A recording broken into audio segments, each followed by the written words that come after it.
Senhor, meu Deus e meu Pai.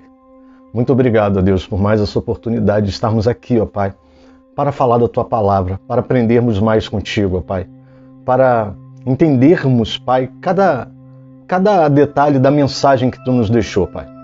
Nos ajuda, Pai. Me ajuda como pregador nesse momento. Ajuda cada um aqui. Abre os nossos ouvidos, abre os nossos olhos, abre os nossos corações. Possamos entender Tua palavra, Senhor Deus, com pureza. Que possamos entender a Tua palavra, Pai, com riqueza.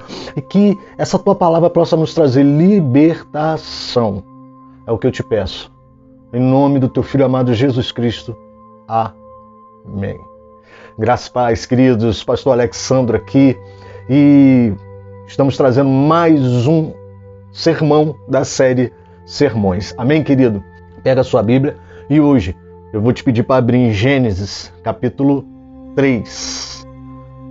Versos principal, né, da nossa pregação vai ser de 7 a 19, tá bom? Gênesis, capítulo 3, de 7 a 19. Eu já sei que tem gente que vai falar assim, nossa, o pastor vai falar em Gênesis, meu Deus, ele vai falar em Gênesis.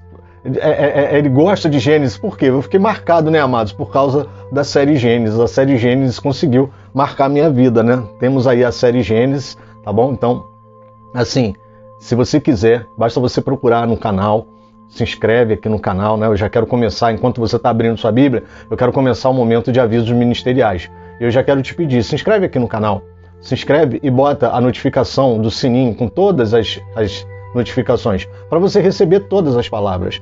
Atualmente a gente está com a série Sermões, essa que está acontecendo, tá bom? E a gente está também com estudos e confrontos de Ezequiel.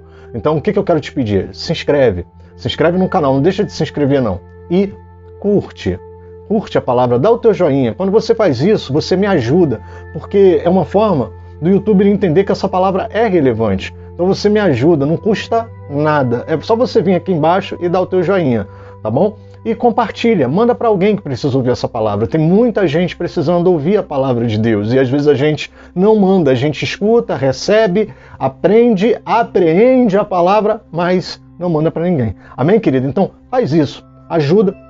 Nós somos o Ministério Caminhos. O Ministério Caminhos ele tem por missão levar as pessoas ao protagonismo das suas vidas através da ministração da palavra de Deus. Amém, querido? E ó, eu vou aproveitar o momento de avisos e vou colocar aqui 2 vídeos. A gente está começando a tornar o momento de avisos ministeriais mais interativos. Eu vou colocar 2 vídeos. Um que eu vou utilizar para divulgar o Ministério Caminhos, eu vou colocar ele agora, e também vou colocar um outro vídeo, tá bom? Falando da plataforma Caminhos, que é a nossa escola de cursos EAD. Fizemos uma promoção agora na Black November e eu continuei, tá? O site está lá em promoção. A plataforma Caminhos é um braço do Ministério Caminhos que traz educação profissional, né? Socioprofissional através de cursos profissionalizantes, cursos preparatórios, cursos que agregam algum valor para a vida das pessoas. Isso também é uma forma de ajudar as pessoas. Os custos são bem pequenos, é barato mesmo, o curso é barato. A ideia é essa, tá bom? Fazer cursos baratos para que as pessoas consigam ter de volta o protagonismo das suas vidas através do profissionalismo. A gente sabe que é uma das estratégias de Satanás para derrubar o homem é acabar com a produtividade na vida do homem. Então, quando o homem ele cria perspectivas, novas perspectivas para sim, produzir, se tornar produtivo, ter um propósito, assim como Deus fez em Gênesis capítulo 2, ele começa a protagonizar novamente a sua vida, ou seja, ele começa a ter o domínio, pegar as rédeas da sua vida. Amém, querido? Então, ó, assiste aí os 2 vídeos aí que a gente já volta para iniciar a palavra, tá bom?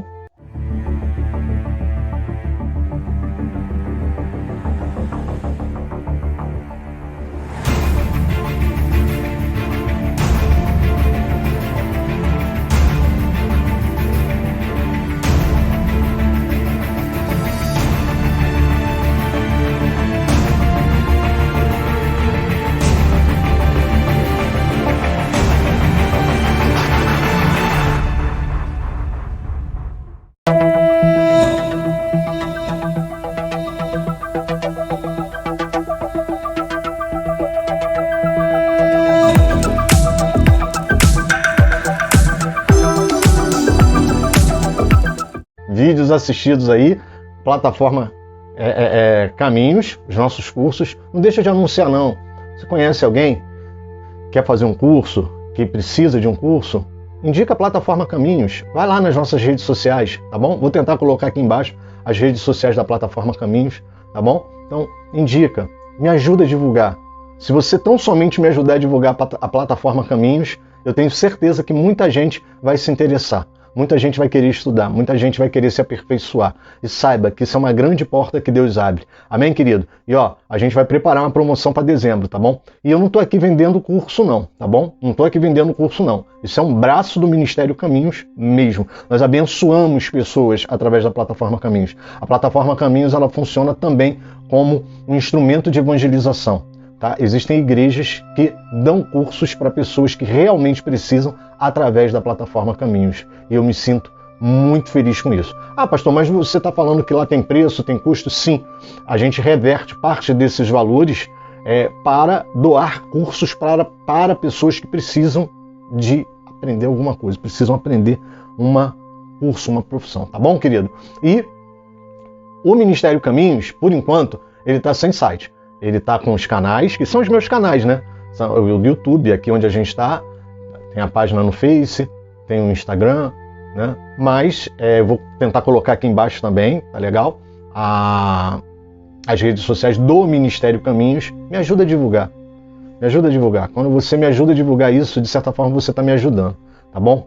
Não tenho ajuda de ninguém, não tenho ajuda de igreja nenhuma, tá? E a gente está tentando fazer a obra de Deus. A única ajuda que eu posso contar é com a sua em divulgar. Poxa, se vocês entrassem e divulgassem as redes sociais, tanto do Ministério Caminhos como da plataforma Caminhos, a gente já vai aí caminhar bastante. Amém, queridos? Gênesis capítulo 3. Eu vou ler do verso Gênesis capítulo 3, eu vou ler do versículo 7 para baixo. O tema dessa nossa pregação, dessa palavra, do sermão de hoje, realidades trazidas pelo pecado. Eu estava resistente em colocar o título dessa pregação, porque na verdade eu acho que ela vai virar uma série. Vão ter aí umas 2 ou 3 palavras, onde a gente vai falar um pouco sobre essas consequências que o pecado trouxeram. Então, na verdade, eu fiquei em dúvida porque eu queria colocar um título igual eu fiz com o porquê da sua ansiedade, parte 1, parte 2, parte 3. Então, talvez essa palavra, talvez não, Deus já até me entregou as palavras e a gente vai trabalhar essa questão da natureza terrena, o que o pecado acabou trazendo para a gente, o que o pecado acabou deixando ou nos tirando ou nos contaminando, de que forma o pecado fez isso. E aí, essa palavra eu dei o título para ela, Realidades Trazidas pelo Pecado. Realidades trazidas pelo pecado. Tá bom, querido? Mas eu vou informar se ela virar realmente uma série, vou ver se vou continuar com esse tema ou a gente vai mudar o título, tá bom? Realidades trazidas pelo pecado. Verso 7, a partir do verso 7, Gênesis capítulo 3, a partir do verso 7, diz assim, olha: Então os olhos de ambos se abriram, e percebendo que estavam nus, costuraram folhas de figueira e fizeram cintas para si. E ouviram a voz do Senhor Deus, que andava no jardim quando soprava o vento suave da tarde. O homem e sua mulher se esconderam da presença do Senhor Deus, entre as árvores do jardim. E o Senhor Deus chamou o homem e lhe perguntou: Onde você está? Ele respondeu: Ouvi a tua voz no jardim, e porque estava nu tive medo e me escondi. Deus perguntou: Quem lhe disse que você estava nu? Você comeu da árvore da qual ordenei que não comesse? Então o homem disse: A mulher que me deste para estar comigo, ela me deu da árvore e eu comi. Então o Senhor disse à mulher: Que é isso que você fez? A mulher respondeu: A serpente me enganou e eu comi. Então o Senhor Deus disse à serpente: Por causa do que você fez, você é maldita entre todos os animais domésticos e entre todos os animais selvagens. Você rastejará sobre o seu ventre e comerá pó todos os dias da sua vida. Porém, inimizade entre você e a mulher, entre a sua descendência e a descendência dela. Este lhe ferirá a cabeça, e você lhe ferirá o calcanhar. E a mulher disse: Aumentarei em muito os seus sofrimentos na gravidez. Com dor, você dará luz a filhos. O seu desejo será para o seu marido, e ele a governará. E a Adão disse: por ter dado ouvidos à voz da sua mulher e comido da árvore que eu havia ordenado que não comesse, maldita é a terra por sua causa. Em fadigas você obterá dela o sustento durante os dias da sua vida. Ela produzirá também espinhos e ervas daninhas, e você comerá a erva do campo. No suor do teu rosto você comerá o seu pão, até que volte à terra, pois dela você foi formado, porque você é pó, e ao pó voltará. Amém, querido? Esse aqui é um texto conhecidíssimo, é um texto muito pregado, eu nem preciso explicar muito para você. Talvez seja o texto, um dos textos mais conhecidos da Bíblia. Né? O título dele é A Queda do Homem. Né? É um texto muito importante porque ele trata da entrada do pecado na raça humana. É a única narrativa que nós temos da entrada do pecado na raça humana. E ele nos ajuda a entender, quando a gente pega esse texto e começa a olhar com detalhes, ele nos ajuda a entender algumas realidades que começaram a fazer parte da vida humana, algumas atitudes que começaram a adentrar a vida humana, a natureza humana, alguns sentimentos que passaram a fazer parte da vida humana. E por isso que eu coloquei como título realidades trazidas pelo pecado. Se a gente entender essa palavra, essa primeira palavra que eu vou fazer de uma série, a gente começa a entender o que o pecado realmente configurou na nossa vida, ou melhor, o que o pecado desconfigurou na nossa vida. O objetivo dessa palavra, quando eu orava a Deus e Deus colocou essa palavra no meu coração, assim como colocou a palavra de Colossenses, que provavelmente será outra parte que eu vou trazer, Deus começou a falar no meu coração sobre essa desconfiguração que o pecado trouxe para as nossas vidas. O quanto o pecado nos desconfigurou, o quanto o pecado atingiu as nossas vidas, o quanto o pecado, ele sabotou a nossa vida, a nossa forma, o nosso entendimento, a nossa forma de agir, o quanto o pecado contaminou a nossa vida.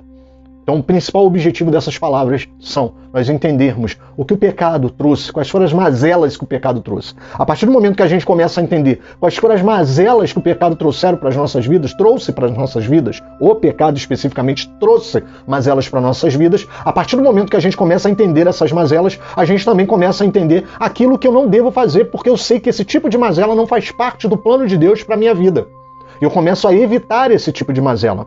Eu começo a entender algumas realidades que eu vivo, mas que não eram para estar sendo vividas. E aí, tendo o entendimento dessa realidade, que não é a minha realidade real, eu começo a suplantar essa realidade, eu começo a viver, passar por ela, porque tenho que passar, porém de forma diferente. Não como vitimismo, não me lamentando, não murmurando. Eu começo a passar por essas etapas, por essa realidade de forma diferenciada, porque estou entendendo que essa realidade não faria parte da minha vida originalmente se o pecado não estivesse presente na minha vida, se o pecado não tivesse entrado nas nossas vidas. Eu começo a entender sentimentos, ou seja, sentimentos que me assaltam, sentimentos que me vêm, sentimentos que começam a me levar para outros caminhos e eu cedo a esses sentimentos por ignorância, por simplesmente me distrair, por displicência, por achar que estou bem na foto, eu me deixo levar por esses sentimentos. E aí a gente cai naquela palavra de Paulo, o bem que eu quero fazer, esse eu não faço. Mas o mal que eu não quero fazer, esse eu acabo cometendo. Por quê? Porque estamos, sim, contaminados pelo pecado. Todos pecaram e destituídos estão da glória de Deus. Eu sei que essa palavra pesa na vida de algumas pessoas e algumas pessoas não gostam dessa palavra, mas a palavra de Deus diz, porque todos pecaram e destituídos estão da glória de Deus. Nós pecamos, amado. Em Adão, inaugurou-se essa entrada do pecado na raça humana, como nós lemos aqui. A mulher estava passeando lá pelo jardim, provavelmente ela foi displicente nesse momento. A serpente, como a Bíblia vai dizer que era um dos animais mais astutos, faz uma pergunta para essa mulher. Os teólogos não sabem dizer ao certo se essa pergunta feita pela serpente significava que a serpente não tinha conhecimento total do que Deus havia ordenado, ou se a serpente realmente estava usando de astúcia, de, como é que vamos dizer, ironia, para tentar puxar assunto com a mulher e convencê-la de fazer a coisa errada. Nós não sabemos, porque ela vai dizer assim, não é assim que Deus falou? Não comerás de nenhuma árvore do jardim? Mais ou menos assim, né? E a mulher diz, não, podemos comer das árvores do jardim, só não podemos comer da árvore que está no meio do jardim. Não especifica a árvore, quer dizer, mostra aí, seja da mulher ou seja supostamente da serpente, a gente vai ver uma certa ignorância na informação exata. Alguns pregadores até se utilizam desse desconhecimento, seja da mulher, no caso da mulher, de forma mais efetiva, os pregadores falam da mulher em si, né? E vai dizer que talvez o pecado tenha adentrado por causa dessa falta de instrução que Adão teve em relação à sua esposa. Acho complicado, acho um pouco difícil. Sim, eu acredito mais numa displicência de informação, porque somos assim. Recebemos uma informação, essa informação é importante, e depois não damos tanta importância a essa informação. E o nosso Deus é um Deus detalhista. Você vai ver que toda vez que Deus dá orientações na palavra, Deus é detalhista. E aí o que acontece? Essa mulher, ela acaba olhando para essa árvore, é despertada uma curiosidade, e aí ela vai cair na tríade da tentação. A concupiscência da carne, a concupiscência dos olhos e a soberba da vida. Toda tentação, ela tem essas três dimensões. A concupiscência da carne, né? Boa de se comer, né? Era boa de se comer. Então a gente tem aí a concupiscência da carne, eu quero comer. A gente vai ver isso em Êxodo, quando o povo sai, o povo sente fome, e aí começa a murmurar contra Deus por causa da concupiscência da carne. Amém, amado? A concupiscência do olho, ou seja, aquele desejo desenfreado. Olhou e era boa aos olhos, então a concupiscência do olho. E boa para dar entendimento, ou seja, a soberba da vida. Eu quero ter entendimento, porque entendimento eu fico mais forte, eu vou ser como Deus, e aí nasce o desejo de ser como Deus. Eles esqueceram que, na verdade, quando eles foram criados à imagem e semelhança de Deus. Você consegue entender isso no capítulo 2? Façamos o homem à nossa imagem e semelhança. Deus vai e coloca eles no meio do jardim. Depois você lê o capítulo 2 de Gênesis para você entender tudo que eu estou falando. Eles já eram imagem e semelhança de Deus. E aí Deus coloca eles no meio do jardim e fala, olha, dominai. Diz primeiro que os abençoou. Quer dizer, eles já eram abençoados. Eles já eram abençoados. Deus coloca eles no meio do jardim e fala, olha, dominai. Dominai. Tenham domínio sobre os animais da terra. Domine sobre eles. Domine sobre eles. Ou seja, eles foram feitos, nós fomos feitos à imagem e semelhança e fomos colocados lá no jardim com um propósito. Propósito de dominar, de cuidar, de arar, de guardar. Leia o capítulo 2 para você entender isso que eu estou fazendo. Então, na verdade, eles já eram como deuses. Porque eles estavam numa posição mais próxima que se poderia estar de Deus. Eles eram criaturas de Deus. E como criaturas de Deus receberam grandes responsabilidades. E bastava só agir com essa responsabilidade, que nem papo para a serpente a mulher daria. Por quê? No capítulo 2, Deus manda eles dominarem sobre tudo. E agora, uma simples serpente estava dominando sobre a mulher. E a partir daí, o que acontece? Ela come do fruto. Quando eles comem do fruto, se abrem os olhos e verdadeiramente acontece parte do que a serpente falou, que eles teriam conhecimento do bem e do mal. Só que o conhecimento do mal era dispensável. E agora eles não conheciam tão somente o bem, que era a prática que eles já viviam, mas eles agora teriam que praticar também o mal, para conhecer o mal.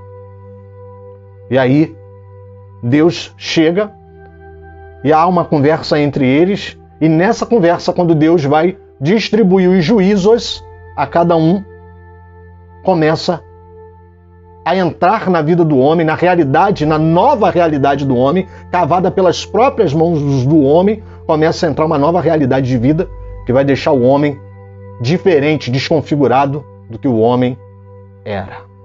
Vamos começar a ver essas características? E aí a gente começa a ver logo no verso 10. Só no verso 10, a gente vai entender que tem três características que Deus ele vai falando com o homem, a gente percebe que três características, três realidades começam a fazer parte da vida do homem. Né? Ouvi a tua voz no jardim e porque estava nu, tive medo e me escondi. Característica número 1, a nudez. A forma mais objetiva de nós interpretarmos a nudez é a vergonha. No entanto, queridos, o que acontece? Nudez aqui, além da vergonha, ou seja, eles começaram a sentir vergonha porque estavam nus. E aí a gente vê a abertura dos olhos, os olhos se abriram para o que era mal. E isso, eu vou dizer para vocês que talvez seja a totalidade do mal que chegou na vida deles e que passou a habitar a realidade deles. Porém, eu queria tratar de forma mais específica a nudez. E viram que estava nu, ou seja, eles viram que estava faltando alguma coisa. Pela primeira vez eles vão lidar com a escassez, eles vão lidar com a falta, está faltando algo. Eles sempre estiveram ali no jardim, eles sempre andaram por ali nus, eles sempre andaram por ali pelados, porém agora, a primeira vez, eles se deparam com a nudez. Eles comem o fruto, os olhos se abrem e eles percebem que estão nus. E aí o que acontece? Essa percepção da nudez, e é aqui que eu quero trabalhar com você, ela não acontece quando Deus chega, ela acontece logo que eles têm os olhos abertos. Eles têm os olhos abertos e aí eles percebem que estão nus. Quando Deus chega, além da nudez, a gente vai perceber que vão haver outras características, outras realidades que vão fazer parte da vida deles. Porém, eles logo percebem que estão nus, ou seja, a falta de roupa. A gente está sem roupa, está faltando roupa. Então, querido, a primeira coisa que passou a fazer parte da nossa vida, quando nós deixamos o pecado entrar, é a falta, a escassez. Está faltando algo, nada é suficiente, está sempre faltando. Temos falta de alguma coisa, não tem para todo mundo, não dá para todo mundo, não dá para ninguém, não tem como. Eu vou, farinha pouca, meu pirão primeiro. Amado, a nudez tem o lado espiritual, o lado da vergonha, o lado da fragilidade aparente do corpo, o lado, sim, talvez, da concupiscência, como alguns teólogos falam. Porém, a gente precisa identificar que nessa nudez reparou-se que estava faltando. Se você for ler o texto com detalhe, você vai ver, eles já não vão mais comer com a facilidade que eles comiam. Eles não vão comer com a facilidade que eles comiam, eles vão comer com dificuldade. Por quê? Porque a terra não vai mais produzir na quantidade que ela produzia. Você pode conferir isso no capítulo 4, no capítulo seguinte, quando Caim mata seu irmão Abel, Deus vai falar isso para ele, que a terra não vai produzir mais com a força que produziu. Na verdade, a terra já não estava produzindo mais com a mesma força. Por quê? Eles estavam dentro do Éden, eles estavam no jardim do Éden, eles estavam completamente abastecidos, abastados, eles estavam completamente fornecidos de suprimento. Ele não precisava fazer força para comer. E agora não, ele vai ter que plantar, ele vai ter que esperar a terra dar. E nem tudo que ele plantar vai dar. Por quê? Porque existe uma escassez. Então, a primeira coisa que o pecado trouxe, a primeira realidade que o pecado trouxe para as nossas vidas é a escassez. Escassez. E quando nós não sabemos lidar com a escassez, a gente acaba caindo em uma das ciladas do pecado. A gente começa a dar para essa realidade um âmbito, um tamanho muito maior do que ela realmente tem. Realmente vivemos em escassez? Sim, realmente vivemos em escassez. Porém, entretanto, todavia, precisamos aprender a viver nessa escassez para que a gente possa passar melhor por essa realidade. Criou-se, amados, uma realidade. Eu não estou dizendo que não foi criada. Criou-se a realidade da escassez. Criou-se a realidade da escassez. O pecado trouxe a realidade da escassez. Ponto número 1. O pecado trouxe a realidade da escassez. Porém, não saber lidar com essa realidade é o grande problema que o pecado age na nossa vida. Nos tornamos gananciosos, queremos mais e mais e mais e mais e mais e vamos fazer qualquer coisa para conseguir aquilo que achamos que está escasso, porque somos descontentes. O descontentamento invadiu nossa vida e por isso, tão somente por isso, nos tornamos piores. Ou seja, a circunstância, a realidade implantada pelo pecado é a da escassez. Agora, deixar com que a escassez nos afete na nossa essência, na nossa natureza, na nossa forma de agir, no nosso caráter, aí é que está o pecado. Eu diria que a escassez é como se fosse uma plataforma que fosse propiciar o ambiente para que você acabasse pecando. Mas você peca se você quiser. E quando somos descontentes, infelizmente acabamos pecando. Porque essa realidade da escassez ela acaba nos influenciando de tal forma que somos capazes de fazer tudo. Eu gosto de Filipenses nessa ocasião. Filipenses capítulo 4, de 11 a 13. Paulo vai dizer, digo isto não porque esteja necessitado, porque aprendi a viver contente com toda e qualquer situação. Sei o que é passar necessidade e sei também o que é ter abundância. Aprendi o segredo de toda e qualquer circunstância, tanto de estar alimentado como de ter fome, tanto de ter abundância como passar necessidade. Tudo posso naquele que me fortalece. Texto lindo. Quando eu vejo isso pendurado nos carros, no vidro de trás dos carros, dá vontade de quebrar o carro. Mas é pecado, né, amado? O pastor sente vontade de fazer isso às vezes. O pastor sente essa vontade, mas é pecado, amado. Não vai quebrar o carro de ninguém. Porque essa palavra, ela diz justamente o contrário do que os prosperólogos andam dizendo por aí.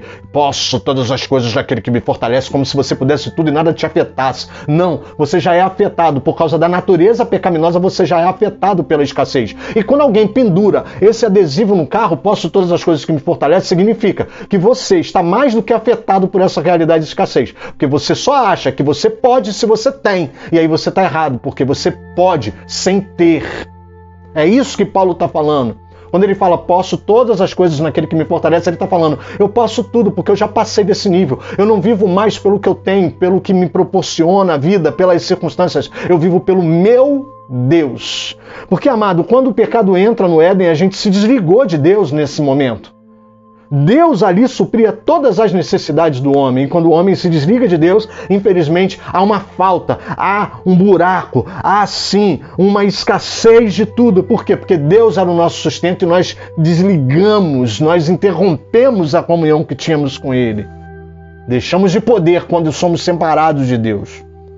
Já em Filipenses capítulo 4, verso 6, preguei isso na série de palavras sobre ansiedade, ele vai falar, não fiquem preocupados com coisa alguma, mas antes de tudo sejam conhecidas diante de Deus o pedido de vocês, pela oração e pela súplica, com ações de graça. Ao invés de você ficar pedindo, ao invés de você ficar olhando a escassez, ao invés de você ficar olhando o que falta, ao invés de você ficar olhando o que está faltando, peça a Deus. Ele é quem vai entender a escassez da sua vida e vai suprir a escassez da sua vida. Então, a primeira realidade que o pecado trouxe para a nossa vida foi a escassez. Aprenda a viver com isso. Essa realidade, ela faz parte de um contexto da entrada do pecado na raça humana. Isso só vai ser mudado lá no final. Segunda coisa, tive medo. Tive medo. Segunda afirmação que o homem faz, tive medo.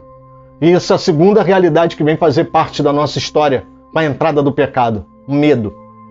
Infelizmente, amado, o medo, ele é um sentimento, a gente classifica ele como um sentimento, mas ele acabou se tornando uma realidade por causa da natureza pecaminosa.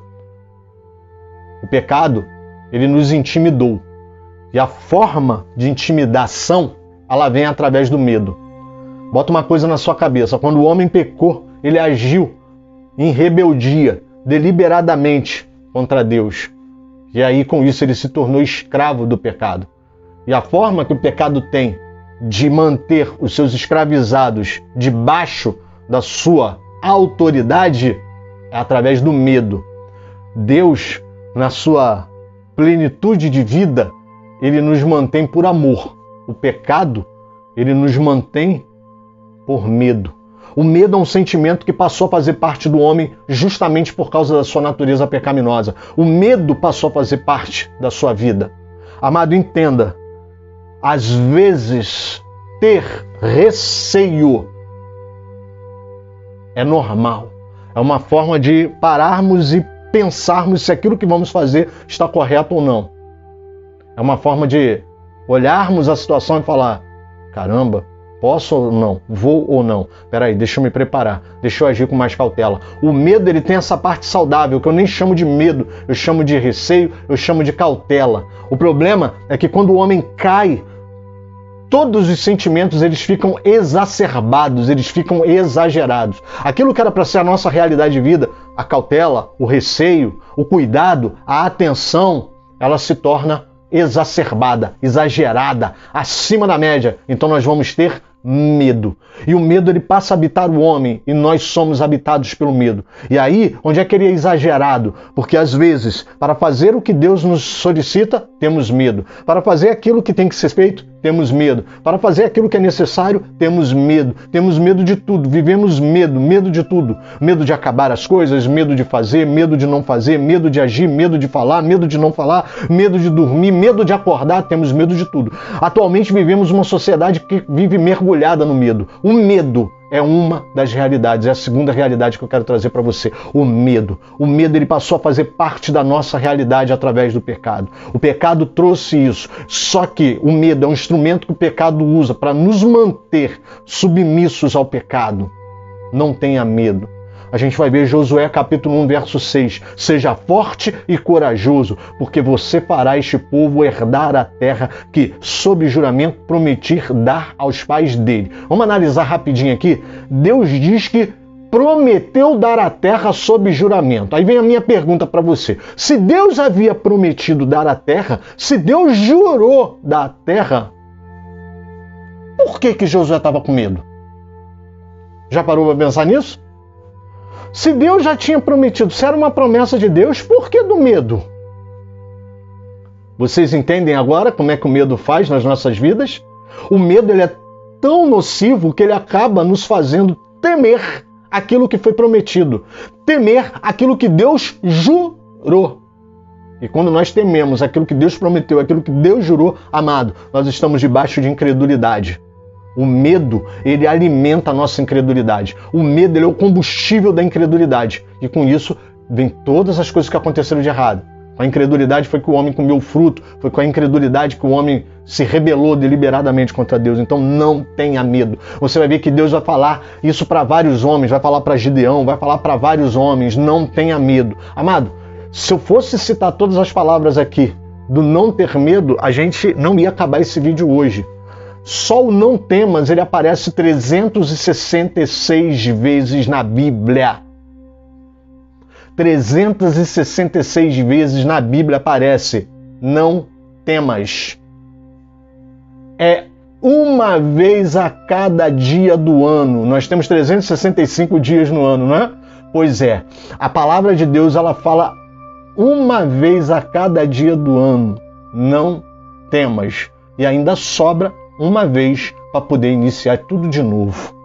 366 vezes, não temas. Eu quero falar isso para você hoje. Não temas, não tenha medo. O medo foi um sentimento herdado pelo pecado, pela natureza pecaminosa. Amém, querido? Ponto número 3. Tive medo e me escondi. O homem passou a ter essa prática de se esconder. O homem passou a ter essa prática de se esconder. Esconder aqui é de camuflar, de cobrir, de encobrir, de tapar, de não revelar. Ou seja, o esconder aqui, ele fala de não mostrar o que verdadeiramente é. Quando o homem se esconde através dos arbustos, das árvores, do jardim, ele está tentando mostrar para Deus que ele não é o que Deus iria ver. Que na verdade só ele tinha visto. Eu estou querendo dizer, amado, não estou querendo dizer que Deus não sabia, não. Deus, quando chega no jardim, já sabe de tudo o que aconteceu. O que eu estou querendo falar para você é que como é que ele vai ter medo, ele vai se esconder, se só ele tinha chegado à conclusão de que ele estava nu? A prova disso é que Deus vai perguntar para ele: quem te disse que você estava nu?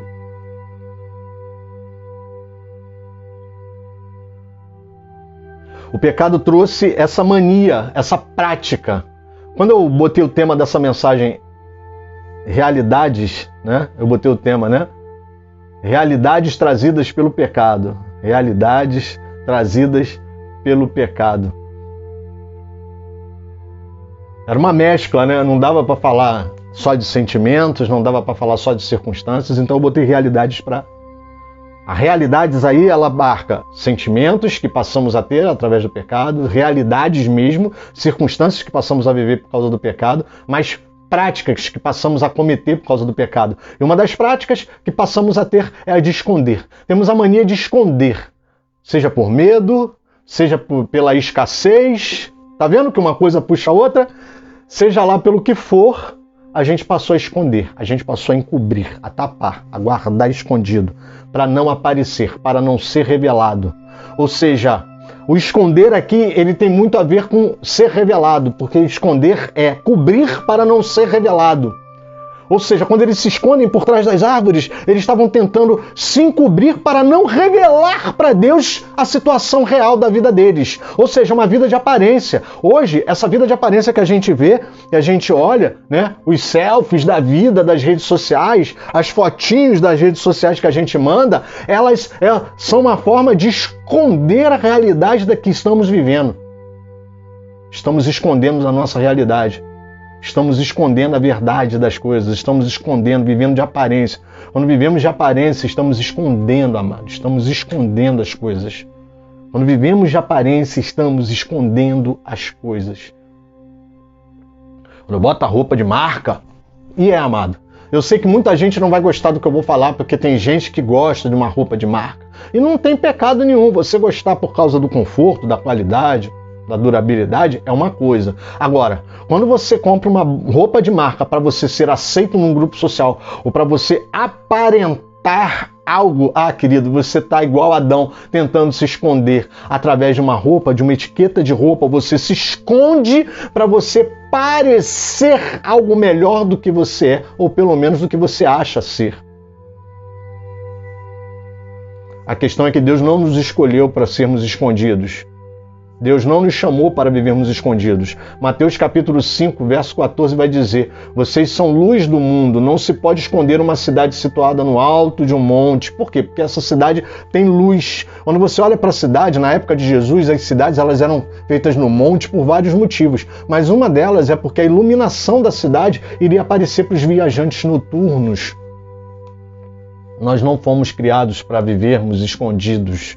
É impossível esconder uma cidade, porque fomos chamados para sermos luz do mundo. A luz ela tem um papel fundamental. Muita gente não gosta desse texto que eu vou ler agora, muita gente bate nesse texto que eu vou ler agora, muita gente diz, mas para mim a palavra ela é literal. Então, Efésios capítulo 5, de 11 a 14. Efésios capítulo 5, de 11 a 14. Não sejais cúmplices nas obras infrutíferas das trevas. Por quê? Porque a ausência de luz é trevas, ou seja, escondido, esconder. Quando eu escondo, eu tiro da luz, eu levo para as trevas, porque nas trevas fica escondido.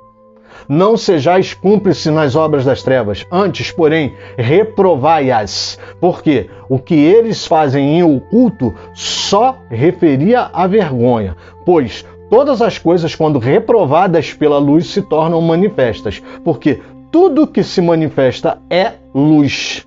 Pelo que diz, desperta, ó tu que dormes, levanta-te diante dos mortos e Cristo te iluminará. Viver escondido é viver nas trevas. Viver escondido é viver escondido às vezes de si mesmo. Cuidado, tem muita gente que se esconde de si mesmo. Uma roupa de marca, um carro do ano, uma casa muito bem decorada. Essas pessoas se escondem de si mesmo. Essas pessoas criam meios de esconder das outras quem realmente são. E na verdade, amado, por que nós vamos nos esconder se somos todos iguais? Por que vamos nos esconder se temos os mesmos defeitos? Então, cuidado com isso. Então, reprisando rapidinho. Característica número 1, realidade número 1 que o pecado trouxe para nós: escassez, nudez. Realidade número 2, medo. Realidade número 3, esconder, mania de esconder as coisas. Realidade número 4. Realidade número 4. Está nos versículos 12, 13 e 14 do capítulo 3 de Gênesis. É uma sucessão de transferência. Não sei se você reparou. A realidade, a prática, a quarta prática que o pecado trouxe para nós é a capacidade de transferir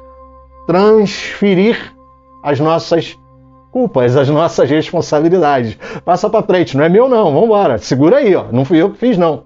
Não fui eu que fiz. No 11, Deus pergunta ao homem: você comeu da árvore que eu havia ordenado que você não comesse? Aí o homem responde: a mulher que tu me deste. Aí a mulher Deus vira para a mulher e falou: o que você fez, Eva? E aí Eva fala: foi a serpente que me enganou e eu comi. Aí Deus vira para a serpente, né? Só que aí Deus já não pergunta nada para a serpente, porque ali a casa começa a cair para todo mundo. Porque aí a serpente não ia ter para quem transferir, né? Alguns teólogos até acham que a serpente teria para quem transferir, mas não houve essa transferência, né? Talvez porque a serpente, sendo tão astuta, e Satanás, como acreditam alguns teólogos acreditam que Satanás entrou na serpente, né? Ou que estavam, no mínimo, associados, eles já conhecem a Deus e não fariam esse tipo de transferência. Na verdade, essa prática de transferência, ela se fez no homem. Para ser mais específico, o que eu estou querendo dizer para você é isso. E transferir, na verdade, é empurrar. A serpente não tem para quem empurrar, ou prefere não empurrar para ninguém, porque sabe a culpa que tem, assume a culpa que tem. Mas o homem não. Ele empurra, ele bota para lá, ele bota para cá, ele joga para lá, ele joga para cá, não tem jeito. É uma prática que nós aprendemos, a de transferir. Amado, pare de transferir a sua culpa. Sabe, querido, nós vamos viver melhor quando nós passarmos a não transferir mais as nossas culpas. Porque, às vezes, nós não temos nem tanta culpa, mas só na transferência nós assumimos uma culpa que verdadeiramente não tínhamos e que agora passamos a ser pior do que culpados. Amado. Às vezes, amado, vê se você vai me entender, às vezes a gente deslizou. Às vezes a gente, não que o deslize seja bom, não que o deslize seja legal, não. Eu vou até mais longe, às vezes nós nem erramos. Às vezes as circunstâncias vêm na nossa vida e elas acontecem. Sim, muitas das vezes por coisas que eu plantei lá atrás, por coisas que eu fiz, por coisas que eu deixei crescer, ervas daninhas que eu deixei crescer, mas veio. E aí, vai fazer o quê? E aí o que nós fazemos? Nós tentamos transferir. Ou seja, a gente não está nem com tanta culpa no cartório assim, mas aí quando a gente vê, epa, eu vou transferir. Tá acontecendo isso, a culpa é sua, eu tento transferir. E quando eu tento transferir, eu me torno mais culpado do que eu não era. Cuidado, amados, com a transferência. Cuidado, querido. Talvez você esteja se perguntando, por que, pastor Alex, o senhor está batendo nessa transferência? Isso é uma prática que passou a vir por causa do pecado? Sim. Porque com a transferência, amado, nós nos isentamos de exercer a característica, a habilidade que Deus nos deu no capítulo 2 de Gênesis. E Deus colocou o homem no meio do jardim para guardar, para lavrar, para zelar por ele, para tomar conta. Responsabilidade. Deus nos deu um propósito na criação. Deus nos colocou com um propósito. E sabe, querido, quando nós transferimos, nós estamos transferindo também a capacidade de assumir esse propósito, a capacidade de assumir quem somos, a capacidade de exercer a responsabilidade. E sabe, querido, deixa eu te falar uma coisa. A nossa vida, ela é calcada em práticas. Se eu pratico coisas boas, a tendência é que eu fique prático nessas coisas boas. Se eu pratico coisas ruins, a tendência é que eu fique bom nas coisas ruins, infelizmente. Quando eu transfiro, eu me torno bom em transferir.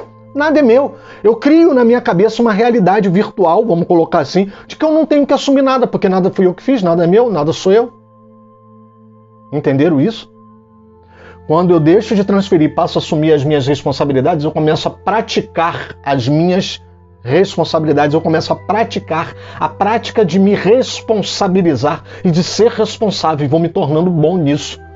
E com isso, eu erro menos. Porque quando eu exercito a responsabilidade, eu começo a medir, a mensurar até onde eu posso ir e o que eu posso fazer. Quando eu transfiro, empurro para os outros, eu perco essa capacidade de entender o que realmente fiz. E como eu vou acertar se não consigo enxergar onde errei? Como eu vou estudar mais se não sei em que matéria estou fraco? Como eu vou passar num concurso se não consigo compreender aonde eu não aprendi as coisas direito? Transferência é uma coisa muito séria. Pare de transferir. Os bandidos da cruz, eles tentaram transferir. Lucas capítulo 23, de 39 a 41. Um dos malfeitores crucificados blasfemava contra Jesus, dizendo: você não é o Cristo? Salve a si mesmo e a nós também. Porém, o outro malfeitor o repreendeu, dizendo: você nem ao menos teme a Deus, estando sob igual sentença? A nossa punição é justa. Ou seja, ele assume a responsabilidade, amado. Você consegue entender isso aqui? O que o malfeitor fez? Ele assumiu a responsabilidade dele. A nossa punição é justa, porque estamos recebendo o castigo que os nossos atos merecem, mas este não fez mal nenhum. Amado, o malfeitor aqui da cruz, os dois, né? Eles nos trazem uma grande lição. Eles nos trazem as duas grandes naturezas que podemos desenvolver. A primeira, a natureza pecaminosa, a natureza terrena, que é transferir, e a outra é de assumir a responsabilidade. E eu e você sabemos que aquele que tentou transferir, o final dele não foi muito bom não, porque quem tenta transferir não assume o que faz e simplesmente não resolve o que fez. Aquele que assumiu o que fez e que não transferiu e que deu a Jesus o juízo, o julgamento que ele achava correto e recebeu o juízo e a responsabilidade do que tinha feito, esse nós sabemos o que aconteceu com ele. Hoje mesmo estarás comigo no paraíso. Amém, querido? Glórias a Deus. Característica número 5. prática número 5 que o pecado trouxe, a inimizade. O pecado trouxe inimizade. Deus vai falar no verso 15: porém, inimizade entre você e a mulher, entre a sua descendência e a descendência dela. Este lhe ferirá a cabeça e você lhe ferirá o calcanhar. Pois bem, a gente pega esse texto aqui, a gente utiliza muito ele para falar de Jesus, porque fala da descendência da mulher, e lá no hebraico, essa descendência, ele trata de um singular. E esse singular, ele sugere para a gente, é um pronome singular, né? Ou seja, é bem específico, você, né? É um só. Então isso sugere para a gente que seja Jesus que vai ferir a cabeça da serpente, né? Mas a gente esquece da parte que lhe ferirás o calcanhar. E realmente é o que acontece. Criou-se uma inimizade. E nós não entendemos bem essa inimizade. Nós não entendemos isso. Nós achamos que não existe inimizade em nada, né? Por quê? Porque na verdade nós não fomos criados para ter inimizade. E deixa eu abrir um parênteses aqui nessa palavra. Essa mensagem, que é a primeira dessa série que eu vou fazer, ela está aqui mostrando pra gente as realidades que o pecado trouxe para as nossas vidas. E deixa eu te falar, ao entender as realidades, a gente começa a entender aquilo que eu não nasci para viver, mas que infelizmente por causa do pecado eu vivo. Então deixa eu te falar, uma das coisas que você não nasceu para viver era inimizade. No Éden, junto de Deus, perto de Deus, não éramos para ter inimizade. Você já reparou que as palavras futuras do que Deus vai fazer, do que Deus vai renovar, daquilo que Ele vai fazer tudo novo, não existe inimizade? Que Ele vai acabar inclusive com a falta de segurança, o homem vai poder habitar junto com os animais selváticos, os animais selvagens não vão devorar as pessoas. O nome disso é inimizade. Essa inimizade não foi só com a serpente, não. Essa inimizade, ela existe hoje, ela existe no meio social. Nós andamos de trem, andamos de ônibus, nós dirigimos no trânsito, nós somos inimigos. Há uma inimizade, essa inimizade foi plantada por causa do pecado. Especificamente aqui Deus vai falar da inimizade entre a mulher e a serpente. De forma bem objetiva, Deus está falando dessa inimizade. Você vê que um dos animais mais temidos, um dos animais que mais chama a atenção de um homem, tem a cautela, o cuidado de um homem, é a serpente, porque ela se esconde no meio do mato. Quando vamos para o meio do mato, a primeira coisa que a gente pensa, será que não tem cobra aqui? Isso vem dessa inimizade. Isso vem dessa inimizade entre o homem e a serpente. Porém, essa é a forma mais objetiva. Agora vamos para a forma profética, fala de Jesus que feriria a cabeça da serpente. Mas, amado, vamos entender que nós não sairíamos ilesos dessa ferida da cabeça da serpente. Ela também feriria o nosso calcanhar. Tudo bem que ela está rastejando, ela está atrás de mim, ela está no chão, e com o meu calcanhar eu esmago, eu vou ferir a cabeça dela. Mas, amado, bota uma coisa na sua cabeça, essa inimizade ela vai trazer prejuízos. O prejuízo maior é da serpente, mas não significa que eu estou isento. E tem gente que vive a vida achando que está isento de ser ferido. Não tem como. Essa inimizade vai dizer pra gente que a gente vai tomar um prejuízozinho, que a gente também vai ser ferido nessa inimizade. Esmagar a cabeça é letal, mas ter o calcanhar ferido não é letal, mas machuca, dói.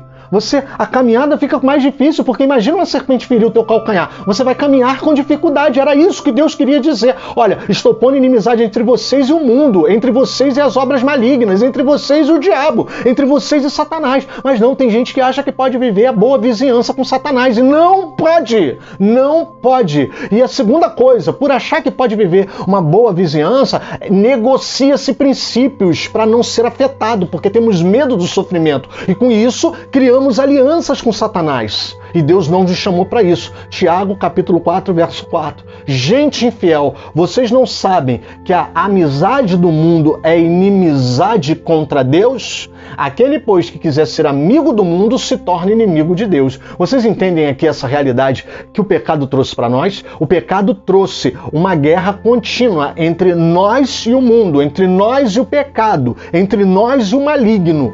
Primeira coisa, você não pode ter amizade com quem Deus decretou que você vai ter inimizade. E segunda coisa, essa inimizade de alguma forma vai te ferir. A caminhada vai trazer algum tipo de dificuldade porque você vai ser ferido. Não tem para onde correr, amado. Não tem para onde correr. Tiago 4, versículo 4, Tiago capítulo 4, verso 4 está dizendo: ser amigo do mundo significa inimizade com Deus. Por que Deus colocou inimizade entre a mulher e a serpente? Porque naquele momento a serpente personificava o pecado, a atuação do pecado, a atuação do maligno no mundo. Então, amado, bote uma coisa na sua cabeça. Quinta característica: o pecado trouxe inimizade. Então saiba com quem você deve ter inimizade. Você não tem que ter inimizade com ninguém, com o seu próximo, não. Você tem que ter inimizade com Satanás, inimizade com o inimigo, inimizade contra o mundo. É com eles que você tem que ter inimizade. E mais do que isso, não vai ter inimizade contra Deus. Sexta realidade que o pecado trouxe. Eu já estou acabando, tá, mano? Sexta inimizade que o pecado trouxe: sofrimento, dor. Sofrimento e dor. Verso 16. E a mulher disse, Deus falando com a mulher: aumentarei muito os seus sofrimentos na gravidez. Com dor você dará luz a filhos. O seu desejo será para o seu marido e ele a governará. Nós não fomos projetados para o sofrimento. Nós não fomos projetados para ter dor. Nós não fomos projetados para sofrer. E aqui Deus vai falar, numa versão mais antiga da Bíblia, Deus vai falar: com dores dará a luz. Ou seja, Deus pega um momento, e às vezes ficam os teólogos brigando com isso. Mas será? Ela tinha filho antes? Não tinha. Antes não tinha dor. Como é que fazia? Era igual bolha?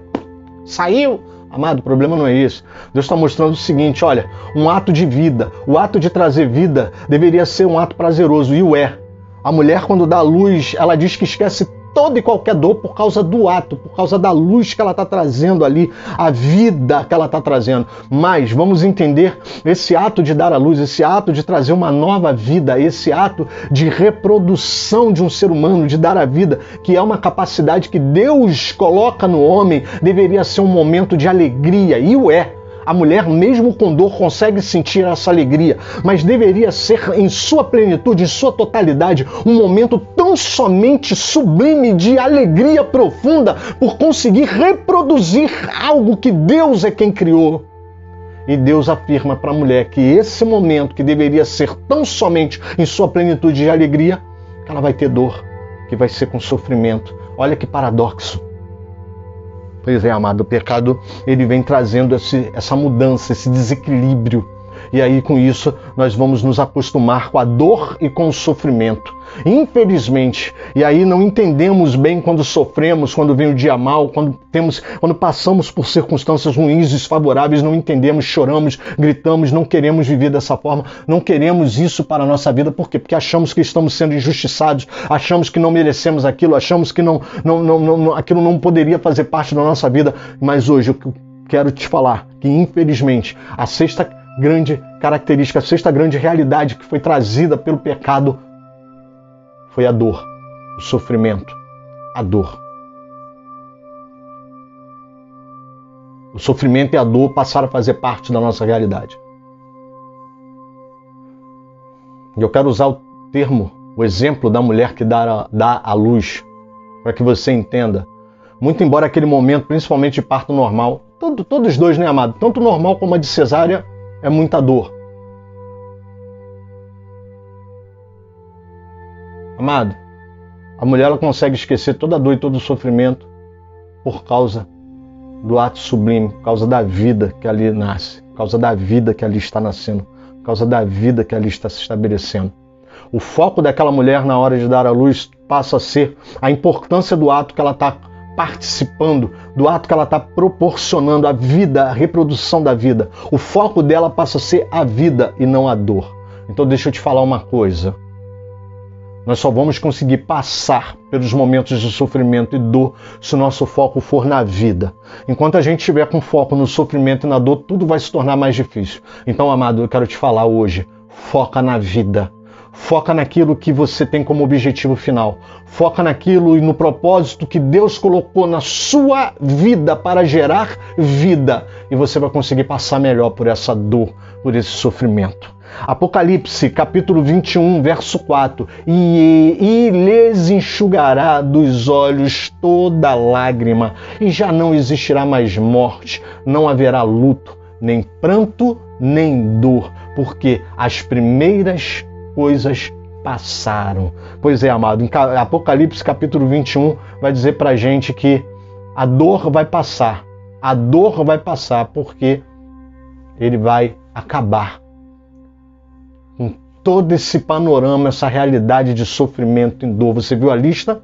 Vou repetir a lista para você. Já não existirá mais morte, não haverá luto, não haverá pranto, nem dor, porque as primeiras coisas passaram. Essa terra passará, esse céu passará. Eles vão ser redimidos, vão ser transformados, e nos novos céus e na nova terra, no novo céu e na nova terra não haverá mais dor e sofrimento. E aí vamos entender com plenitude para o que nós fomos criados. Sétima e última realidade que o pecado trouxe para a nossa vida é quando Deus vai falar com Adão. É quando Deus vai falar com a cabeça, com o cabeção, com o cara que deveria ser ali o sacerdote, o líder, e não foi. Todo mundo bota a culpa em Eva, mas esquece do Adão. Tá legal? Bom, por ter dado, verso 17, por ter dado ouvidos à voz da sua mulher e comido da árvore que eu havia ordenado que não comesse, maldita é a terra por sua causa. Em fadigas, você obterá dela o sustento durante os dias da sua vida. Não é a primeira vez que a palavra maldita entra aqui no texto. Foi usada lá no 13 ou no 14, quando Deus fala com a serpente, fala de maldição, mas ali o pecado, ele trouxe a realidade da maldição. A bênção estava na vida deles, tudo era abençoado, porque tudo que Deus fez era bom. Tudo que Deus fez era bom. E viu Deus que era bom. Lê lá o capítulo 1 de Gênesis, a gente está no 3, você pode ler o 1 e você vai ver.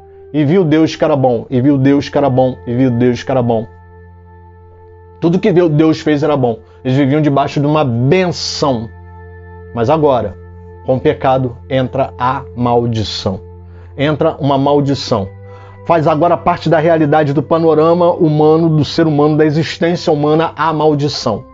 E essa maldição, ela está aí até hoje. A terra se tornou maldita. Presta atenção nisso. Ou seja, quando a terra se torna maldita, ela deixa de produzir a quantidade que ela produzia. Ela não ia produzir só os bens alimentícios produtivos, os bens curativos, as ervas curativas, as ervas de alimento, os alimentos. Não, ela agora ia produzir. Deus vai falar para ele que a terra ia produzir abrolhos, espinhos e abrolhos, ou seja, espinhos e ervas daninhas. Espinhos para machucar o homem, ou seja, eles não foram criados para machucar o homem, deixa eu corrigir isso. Eles foram criados por causa da maldição do pecado que o homem trouxe. Então, ela só produzia bênção e agora ela passa a produzir maldição. E o espinho aponta para a maldição. Então, quando ele fosse lá colher, quando ele fosse arar a terra para plantar, ele ia ser machucado. Porque quando nós estamos trabalhando, quando nós estamos exercendo os nossos propósitos, somos machucados por causa dos espinhos. E os abrolhos, as ervas daninhas, ou seja, a própria terra iria comer a própria terra. A erva daninha é uma erva que mata a erva boa. A erva daninha é uma erva que sufoca, que mata a boa erva, e aí diminui a produtividade. A terra já não ia produzir como antes, e com a erva daninha produziu menos ainda.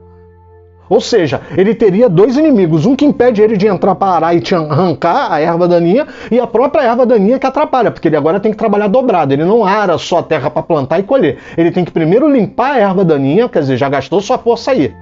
Tá arranhado, todo machucado por causa dos espinhos. Gasta força tirando a erva daninha. E aí depois é que vai fazer o trabalho de plantio. E torcer para a erva daninha não continuar dando para não matar o que ele plantou. Então olha a maldição como se faz.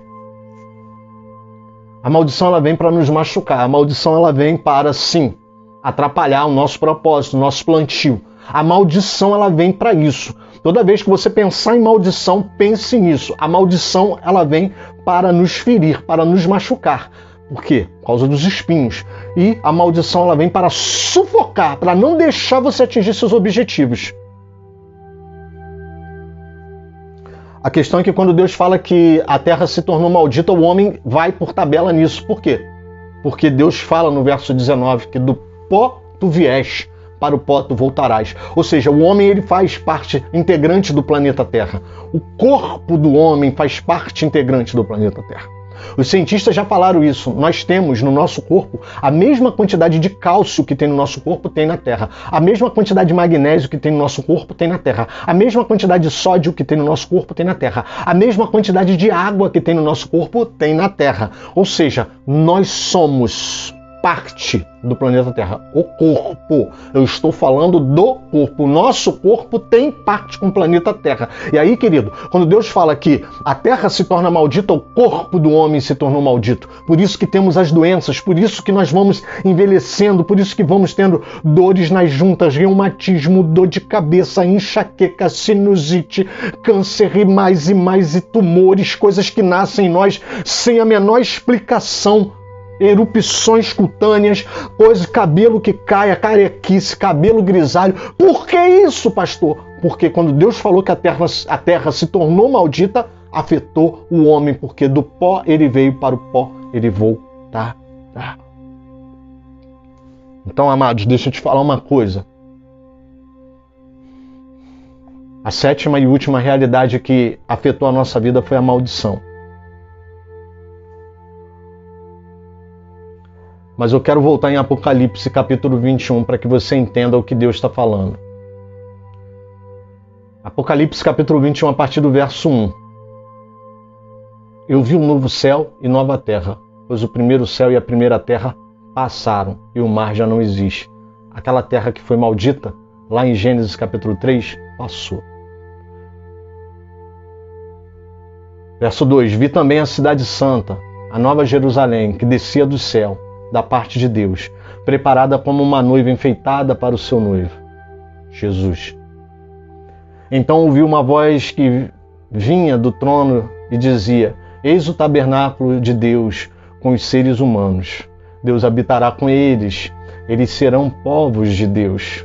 E Deus mesmo estará com eles e será o Deus deles.